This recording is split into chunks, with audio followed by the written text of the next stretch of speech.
India में हिंदू और मुसलमान इन दोनों की दो प्रिय नेता होते हैं जो असलियत में पाए जाते हैं नफरत और भड़काऊ भाषण देते हुए, और हमको लगता है कि वो धर्म और हमारे लिए बहुत चिंतित है। पर सच्चाई ये है कि इन्होंने अगर धर्म के नाम पर लड़वाना बंद कर दिया, हम धर्म के नाम पर लड़ना बंद कर दिया, तो हमारा ध्यान सही मुद्दे पर चला जाएगा। हम इनसे अपने अधिकारों की मांग करने लगेंगे।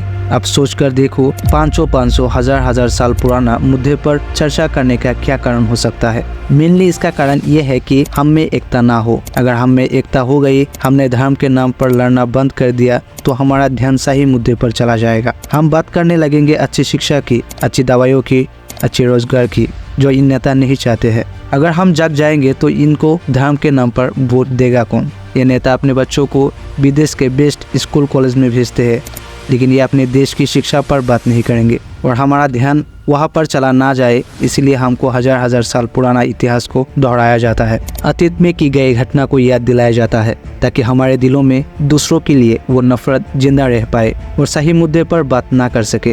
पहले जब उनकी सरकार थी, उन्होंने कहा था कि देश की संपत्ति पर पहला अधिकार मुसलमानों का है। इसका मतलब ये संपत्ति इकट्ठी करके किसको बांटेंगे?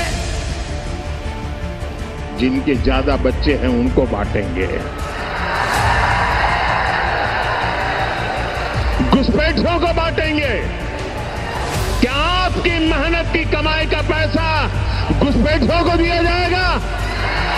आपको मंजूर है ये कांग्रेस का मैनिफेस्टो कह रहा है। अच्छी शिक्षा पर कोई परिवर्तन नहीं लाया जाता है। अगर हम पढ़ के होशियार बन गए तो हम इन सिस्टमों पर सवाल उठाएंगे, क्योंकि मैम कोई इसे बदलना ही नहीं चाहता।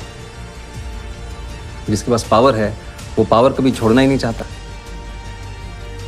गरीब अगर अनपढ़ रहेगा तभी तो भेड़ बकरियों की तरह इन नेताओं के इशारों पे चलता रहेगा, और सभी जानते हैं कि यही अनपढ़ लोग इनका वोट बैंक है, जो धर्म और जात के नाम पे वोट देते आए हैं।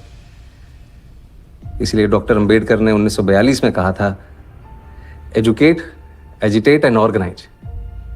अब जनता अगर पढ़ लिख गई तो नेताओं के लिए बड़ी समस्या हो जाएगी। नहीं, ले देकर मीडिया सही मुद्दे पर बात कर सकती थी, लेकिन वो भी अब ड्रामा कंपनी बन चुका है। इनको इंडियाज गॉट टैलेंट और IIT बाबा जैसे मुद्दे बहुत बड़े लगते हैं।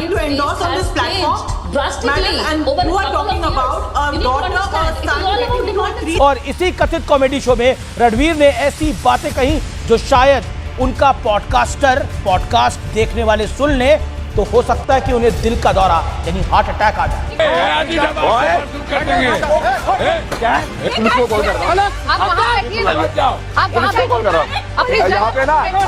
मैं FIR लॉन्च कर रहा हूँ। इन लोगों ने ना स्टूडियो के अंदर बंद कर दिया मेरे को।